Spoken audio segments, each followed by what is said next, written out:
আসসালামু আলাইকুম রহমতুল্লাহি ওয়া বারাকাতুহু।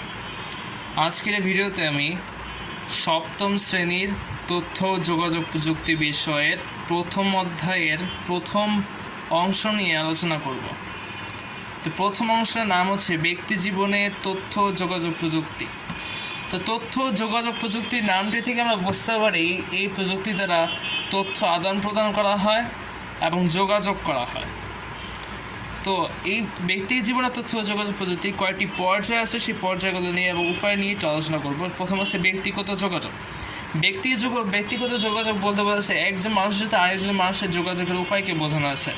তো ব্যক্তিগত যোগাযোগের ক্ষেত্রে মানুষ মোবাইল ফোন, ফ্যাক্স, ইন্টারনেট এবং টেলিফোন ইত্যাদিতে ব্যবহার করে। এর মাধ্যমে একজনের সাথে আরেকজন যোগাযোগ করতে পারে খুব সহজে, এক স্থান থেকে অন্য স্থানে তথ্য প্রেরণ করতে পারে এক স্থানে বসে বসেই।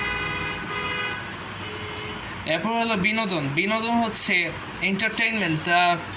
ইন্টারনেটের মাধ্যমে কিংবা বিভিন্ন ইলেকট্রনিক ডিভাইসের মাধ্যমে তারা চাইলে বিভিন্ন চলচ্চিত্র দেখতে পারে কিংবা গান শুনতে পারে এবং বিভিন্ন বিনোদনকারী বিভিন্ন অনুষ্ঠান দেখতে পারে, যার মাধ্যমে তারা বিনোদন করতেছে। এরকমভাবে তারা এই তথ্য যোগাযোগ প্রযুক্তির মাধ্যমে বিভিন্ন জিনিস দেখে কিংবা গান শুনে তারা বিনোদন উপভোগ করতে পারে।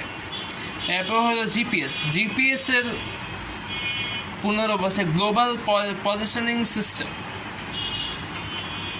এর মাধ্যমে কোনো একটি জায়গার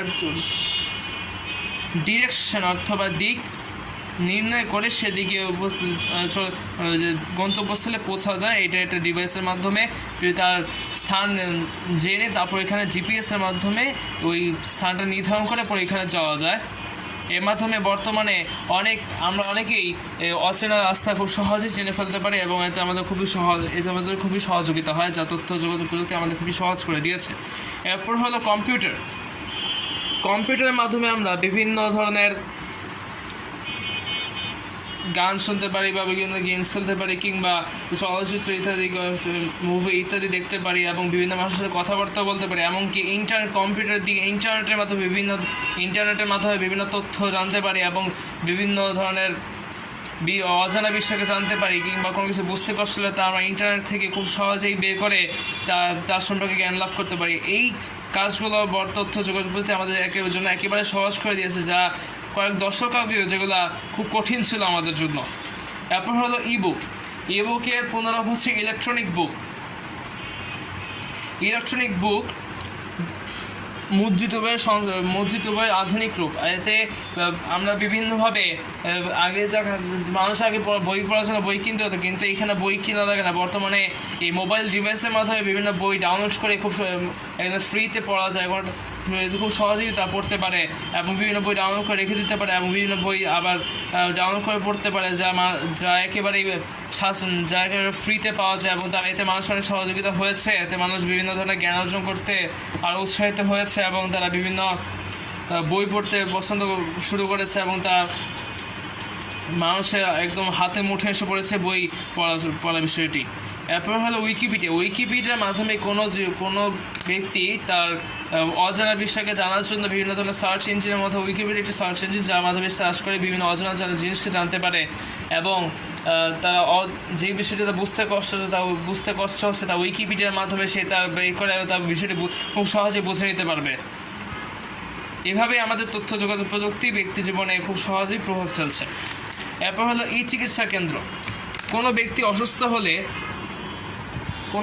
অসুস্থ হলে আগের দিনে অনেক দূর থেকে আসতে চিকিৎসা করা হতো, কিন্তু বর্তমানে সেটি আর করতে হয় না। তা এই চিকিৎসা কেন্দ্রে খুব সহজেই অনলাইনের মাধ্যমে যোগাযোগ করে ডাক্তারের পরামর্শ অনুযায়ী বিভিন্ন ওষুধ সেবন করা হচ্ছে, যা তাদের কষ্ট কম হচ্ছে এবং তারা খুবই দ্রুত আরোগ্য লাভ করছে এবং তাদের জীবনের ঝুঁকিও কমে যাচ্ছে।